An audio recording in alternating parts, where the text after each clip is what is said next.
It can be pretty lonely up in space, especially as a solo explorer on a foreign planet. Welcome to One Lonely Outpost, a farming sim where you must transform an alien landscape into inhabitable land by farming, crafting, digging, and mining your way to civilization. With the help of your trusty cat robot QWERTY, of course. One Lonely Outpost is presently in early access, so the current playable version will be seeking feedback for the next year or so to enhance and expand upon the current offerings. Don't get your hopes up too high just yet, but the devs are promising livestock, additional colonists, and the potential for some out-of-this-world romance. For now, we are limited to the first act of the game's storyline. One of the first things you'll notice is that the settings and options are minimal for this early build of the game.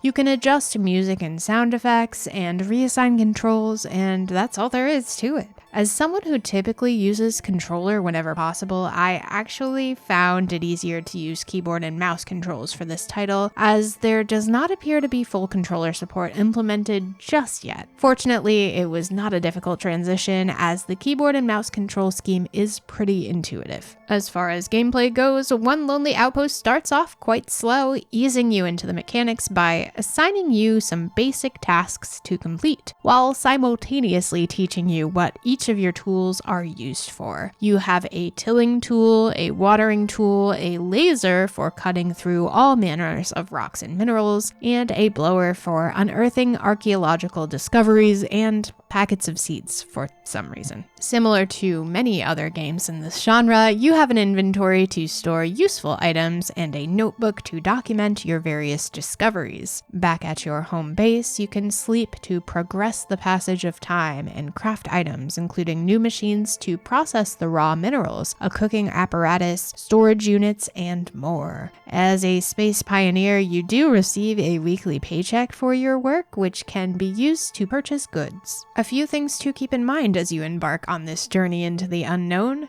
Using any of your tools will expend energy and tire out our young explorer, and the transition from day to night will also cause them to get, as the kids say, eepy. Food will replenish energy for a short period of time, but ultimately, you will eventually need to return to your base to rest. The days are on the shorter side, and it's hard to feel like you accomplished a whole lot before the darkness starts creeping in again. At the same time, it's a bit of a grind to progress towards any of the goals. It's an interesting phenomenon when a game is too fast and too slow at the same time, but here we are. I'm also a go, fast-paced, high-action New Englander, so this might be a personal problem for me. I'm constantly running on Duncan. Story segments are few and far between, though overall the premise is intriguing and deeper than I expected from this type of game. I won't spoil too much, but let's just say there's more to the plot than farm the land and discover new crops and wildlife, which I found refreshing, though there's plenty of that as well.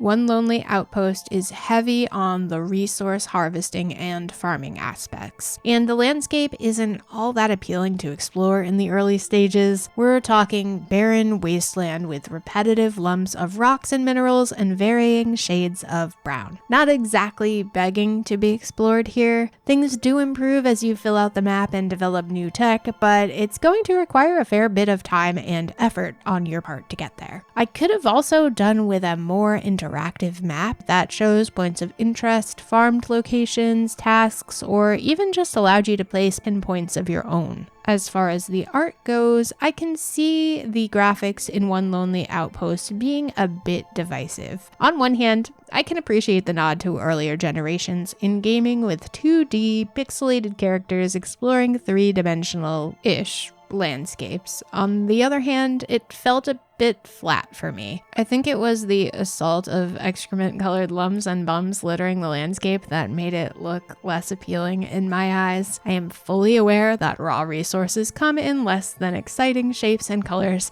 but we're already in outer space. I wish there could just be a little bit more imagination and variety from the beginning. In fact, I love how this game looks at night. The photoluminescent crystals and structures made it much more visually appealing. I also ran into a few few issues where pop-ups with information would be nearly impossible to close due to other items in the vicinity interfering from the background. I would often have to click around like a crazy person until I found the exact right spot to close the pop-up or enter into another screen or menu for it to take a hint and go away. I think this could be a simple fix of not allowing the objects in the background to be interactive while there is a pop-up in the foreground. It only happened a few times, but it made me dread moments of new information for fear of getting myself into another pickle, and that's not a place you want to be.